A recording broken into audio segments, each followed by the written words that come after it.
Bien, seguimos con la entrevista entonces al congresista Armando Villanueva, presidente de la Comisión de Energía y Minas, que ha tenido un trabajo bastante arduo, congresista, en este primer año legislativo, y se han tratado temas muy importantes, pero probablemente se tengan que ver también en el segundo año legislativo.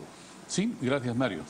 Efectivamente, es una comisión, como les decía, que traduce su importancia en el PBI, inclusive económico. Claro. Alcanza el 12-14% anualmente. Es una comisión que tiene además varios sectores. El energético, dentro del energético varias ramas, el petrolero, el gasífero, el minero, para la gran minería, la pequeña minería. Es un tema, es una comisión bastante interesante. Este primer año ha sido un año intenso de control político, de conexión con los distintos ministerios, con los distintos funcionarios que tienen que ver con estos sectores para recibir los informes, auscultar muchos de los temas pendientes de resolución. Es así que hemos logrado, por ejemplo, lograr resolver un proyecto que permite restituir a 150.000 y más familias en Lima que no fueron beneficiarias del bono gas, que está destinado fundamentalmente a subsidiar las conexiones domiciliarias. Está pendiente de tratamiento y que espero pronto pueda resolver. ¿No? Y ahí quería ahondar en el tema del GLP y el GNB, porque si bien es cierto... Bueno, este tema tiene que ver con el GNB.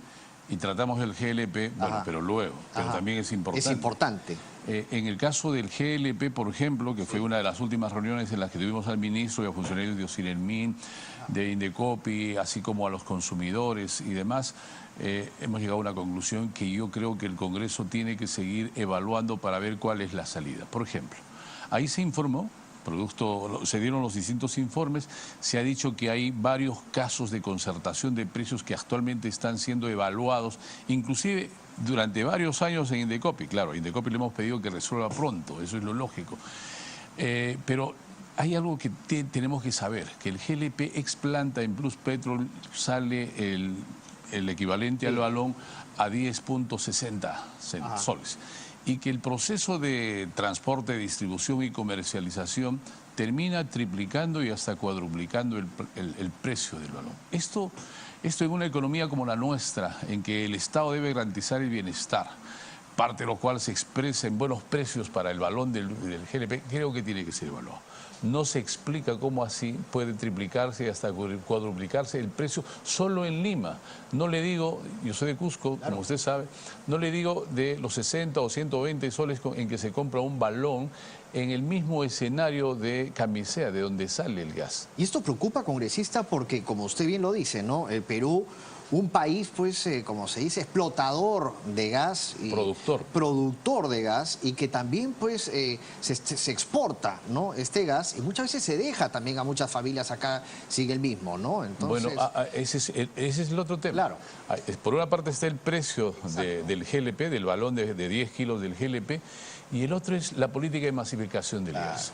Tenemos masificado una política de masificación en Lima que este año va a alcanzar conjuntamente con unos 500.000 instalaciones domiciliarias. Igual, política va a iniciarse a partir del tercer semestre o trimestre en el caso del norte, igualmente en el sur costero. El centro y el sur del país no tienen ni una sola posibilidad de pensar que este año o al próximo tendrán conexiones domiciliarias o serán abastecidos de GNB. Esto obviamente resulta irónico y es una política pendiente de realizar en el país. Por una razón se ha dado esto, porque la concesión que se hizo a Graña y Montero para hacer posible la masificación del gas en las capitales de los 7 departamentos del centro del sur, entre los cuales está Ayacucho, Apurímac, Cusco, Huancavelica, Puno inclusive, ¿no? Se resolvió. Y digamos, está en ciernes una política que permita restituir, restablecer esa proyección hacia el centro-sur. Pero nosotros creemos que ya no solamente esa política debía estar orientada a las capitales de los departamentos. Es irónico, ¿no? Porque el sur, claro, o sea, el sur debería beneficiarse. Claro, porque en Cusco se produce el gas, ¿no? que hoy día abastece, genera la electricidad y abastece el GNB que se consume en Lima. Por eso estamos promoviendo la necesidad de que el Ejecutivo piense una fórmula de masificación mucho más agresiva, inclusiva, no solamente orientada a las capitales de los departamentos, sino a ciudades intermedias, que muy bien las tenemos y que necesitan también del abastecimiento del GNB, que es el producto, dicho sea de paso, que más tenemos, para oponer un tanto la difusión que ha tenido el GLP, que hoy día tenemos que importarlo, porque ya no producimos lo suficiente. Dicho sea de paso, el GLP que se produce en el país, en un 80%, sabemos, está generado a partir del gas licuado. Entonces, esas políticas tienen que definirse. Ahora, todo el mundo, también los ciudadanos, han podido observar por sus pantallas a través de Congreso Televisión que el ministro Tamayo también ha estado presente en las comisiones, en la Comisión de Energía y Minas, y también ustedes han tenido conversaciones con él, ¿no? Acerca de temas tan importantes como el GNB. Sí, bueno, ocurrió la semana pasada, Sí, el lunes exactamente, claro, en que invitamos a una sesión extraordinaria, conjuntamente además la Comisión del Consumidor del Congreso, para recibir sus informes. No solamente en relación a este tema, Pasco y Piura fueron parte de sus informes. A propósito, vamos a hacer una audiencia descentralizada en Pasco el día 11 de julio, la comisión, para ver cuál es la solución que está dándose a Pasco, cuáles son las posibilidades de continuación de la explotación de los minerales en Pasco. Ha sido un acuerdo de comisión, ¿no? Y ese día mismo tuvimos el informe del ministro y de los otros funcionarios respecto del GLP, que debe, yo creo, que trascender en las próximas reuniones de comisión, sí, claro, para tratar el tema de los hidrocarburos. Correcto. Líquidos, ya no solamente el GLP, sino también gasolina, petróleo. ¿Qué pasa con todos estos productos? ¿Qué pasa con los precios? Creo que el Estado debe empezar a adoptar políticas que nos permitan garantizar, en síntesis, mejores precios en el caso del GLP y, por qué no, también en el caso de los hidrocarburos líquidos. Congresista, hay un tema también muy importante que sin duda ha preocupado a la bancada de Acción Popular, y es el de la refinería de Talara, ¿no? Por ejemplo, su colega Víctor Andrés García Belaúnde también se había pronunciado a través de las redes en torno al mismo, ¿no? ¿Hay alguna crítica? Esta es una pregunta que, planteada tanto al presidente Petro Perú, sí, que también estuvo ese día, así como al ministro, merecerían tener respuestas más contundentes, porque flota en el ambiente público y en la opinión pública y también en la opinión política la necesidad de esclarecer de cómo es que un proyecto que inicialmente fue previsto para costar 700 millones, luego terminó costando 1.300, después 2.700 y hoy día se habla de 5.400. Para solamente mejorarla, modernizar una refinería de 60.000 barriles diarios hasta 95.000 diarios. Cuando los cálculos y las previsiones de este tipo de instalaciones nos dicen que tranquilamente el Estado, de haber decidido hacer una nueva planta, pudo haber pagado para 200.000 barriles unos 1.500, 2.000 millones de dólares. Hay mucha incógnita. ¿Cómo así nos cuesta? Si se condicen los costos financieros con la rentabilidad y la capacidad de producción de petróleo que tenemos, vamos a tener que importar el petróleo para poder procesar los 95.000 para los cuales está preparada la planta. Pues está en ciernes los costos, la rentabilidad, la capacidad productiva del Estado y las reservas, a ver si pueden abastecer en el futuro.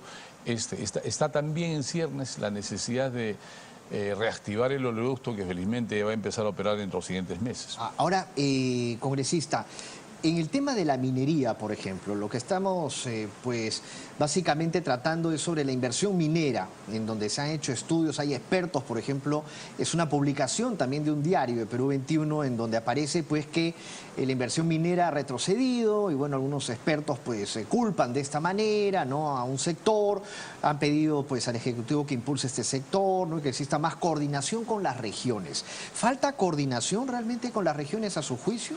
Mire, la minería tiene una gran potencialidad en el país. Hay muchas reservas. La producción nacional es tal que en el caso del cobre el año pasado ha alcanzado el segundo lugar a nivel mundial. En el caso del zinc andamos entre los primeros lugares. En el caso del oro igualmente, la plata vamos por ahí. Es decir, tenemos buenas ubicaciones. ¿Qué hacer para que el cobre pudiera duplicar su producción? Hay que mejorar las relaciones con las comunidades para superar los conflictos sociales, y para eso hay que empezar a atender a garantizar mejores políticas de responsabilidad social, no solo empresarial, sino también desde el Estado. ¿Qué quiero decir? Hay muchas comunidades, yo lo puedo decir por lo que pasa en Espinar, por ejemplo, que han recibido cientos de millones de soles, no siempre bien usados, porque y ahí hay que garantizar, por ejemplo, el agua. o la salud cuando se demandan hospitales.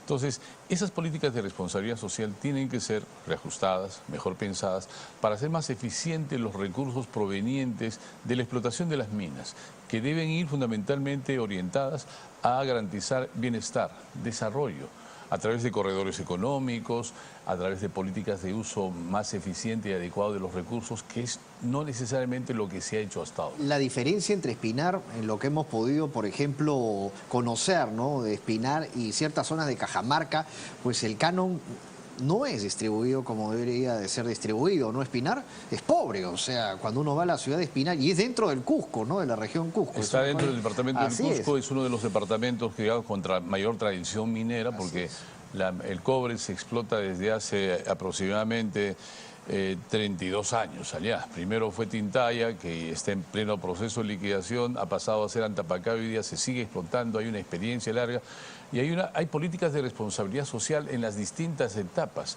que deben afinarse para garantizar los requerimientos más prioritarios de, por ejemplo, Yauri.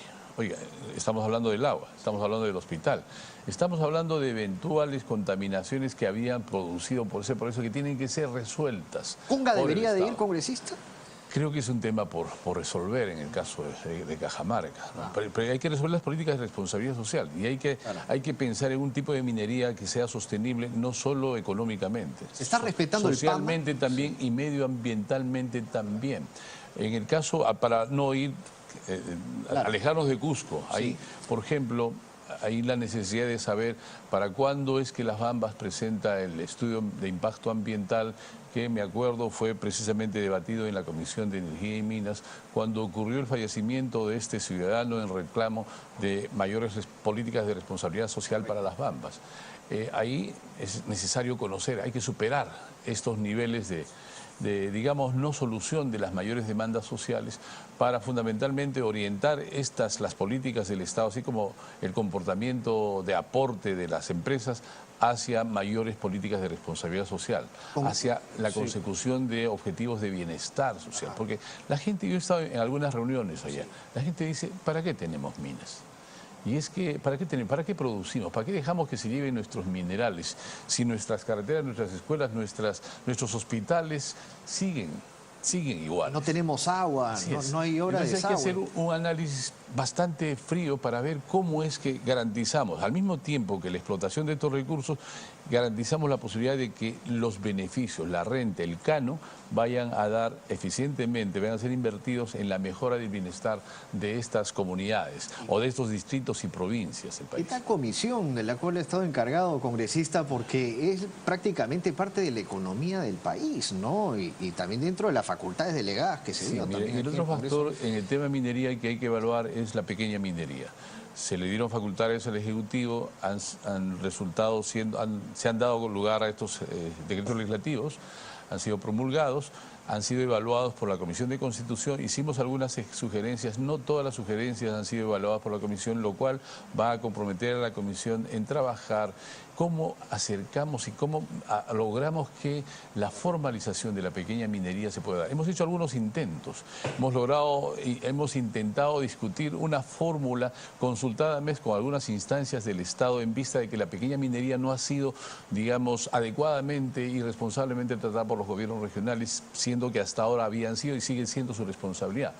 Hemos intentado proponer una fórmula para que Ocinermin pudiera hacer control de las plantas de procesamiento de todo el mineral que produce la pequeña minería o la minería informal.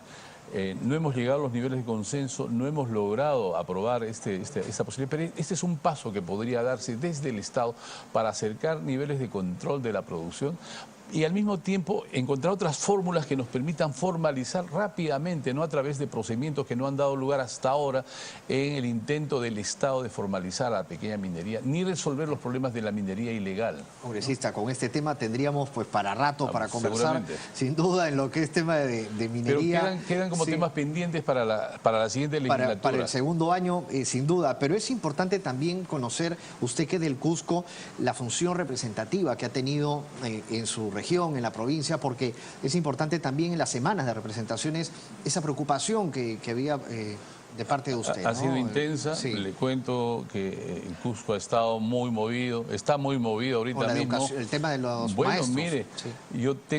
yo hice una invocación la semana pasada a la ministra para que pudiera hacerse presente con una comisión que pudiera iniciar el diálogo, la mesa de diálogo que no se había podido suscribir en un acta la semana pasada por un pequeño detallito de que los funcionarios o el viceministro que estuvo presente le decía, yo firmo siempre que levanten la huelga, le decía, claro. Nosotros levantamos, los profesores le decían, nosotros levantamos siempre que usted firme. Y entonces por ese pequeño detallito terminaron no firmando. Había que resolver. Hoy día sé que se han aproximado o han ido al Cusco un par de decenas de funcionarios del Ministerio de Educación en el intento de poder resolver las políticas. Pero resulta que no han suscrito tampoco otro documento. Algo está pasando ahí.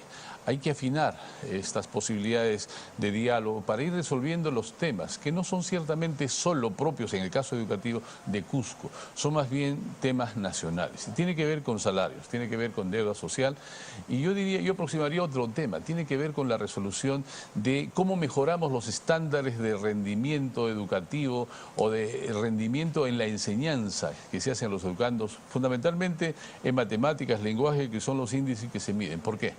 Porque soy representante de uno de los departamentos en los que los resultados educativos son los menores. Y eso debe importarnos porque obviamente todos estamos comprometidos con la educación y con la necesidad de que ésta sea de la mayor calidad, porque no hay otra mejor forma de garantizar equidad y bienestar en el futuro para estos futuros ciudadanos.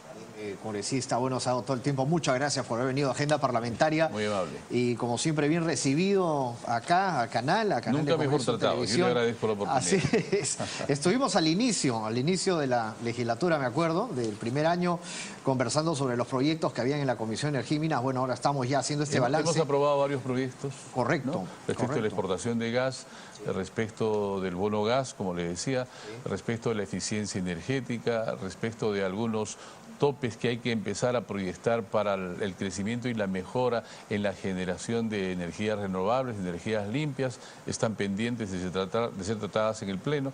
Así que yo continuaré en la comisión, sino como, bueno, hasta ahora me ha tocado... De repente vuelve a ser reelegido presidente de la comisión. Bueno, tendrá que suponer una renovación por...